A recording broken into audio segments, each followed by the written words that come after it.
Joe Biden just borrowed another $5 trillion, exacerbating the already apocalyptic debt trajectory of our country. What exactly did he spend it on? That's what we'll be talking about in today's video.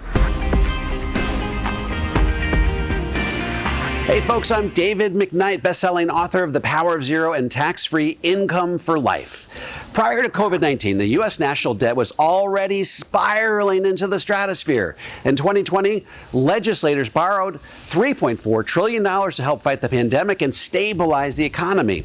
Once the economy stabilized, however, Congress and the White House should have stopped borrowing money and shifted their focus to stabilizing the trajectory of the national debt. Instead, they borrowed even more money, worsening an already catastrophic debt scenario for the country. According to our friends over at the Committee for a Responsible Federal Budget, it is estimated that the Biden administration enacted policies either through legislation or executive order that will add more than $4.8 trillion to the national debt over the next decade alone. This is on top of the trillions of dollars we were projected to borrow to pay for unfunded obligations like Social Security, Medicare, and Medicaid. All this massive borrowing is going to affect the future of our country in a couple of drastic ways. First, excess debt will lead to more inflation.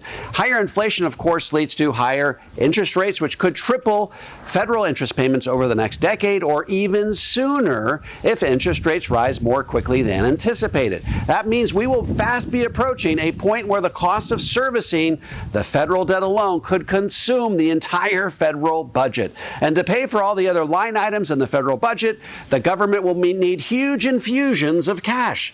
And where will that cash come from? You guessed it, higher taxes on hardworking Americans like you and me.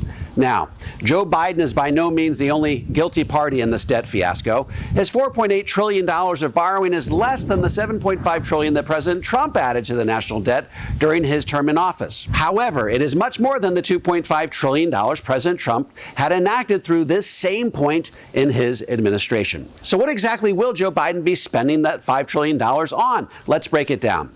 The American Rescue Plan, which was largely a COVID relief bill that expanded unemployment benefits, cost $1.85 trillion. The 2020 Omnibus Spending Bill, which was significantly more costly than last year's baseline, the higher cost was primarily due to inflation. Additional cost, $625 billion. The Bipartisan Infrastructure Law. This helps finance transportation infrastructure like roads and bridges. Cost $370 billion. The Honoring Our Pact Act, which expands veterans' health and disability benefits, cost $280 billion.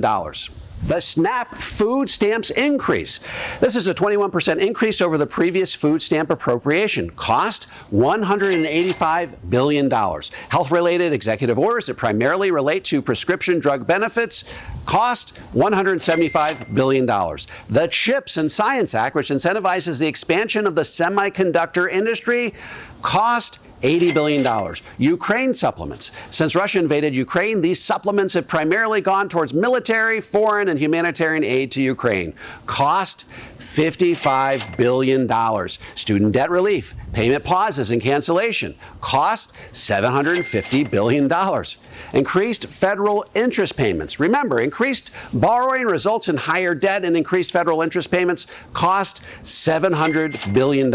So what does all this spending add up to? $4.8 trillion of additional debt piled on top of a debt trajectory that was already terrifyingly apocalyptic to begin with. Now, remember, I'm not here to argue the merit or the morality of any of these expenditures. My only job is to lay out the fiscal impact for our country. And here's the bottom line. With inflation heading towards a 40-year high and with even higher interest rates coming down the pike, the federal government will have to act even more aggressively to stave off financial calamity. So what can you do as a retiree or pre-retiree to shield yourself from the financial disaster that's bearing down on America?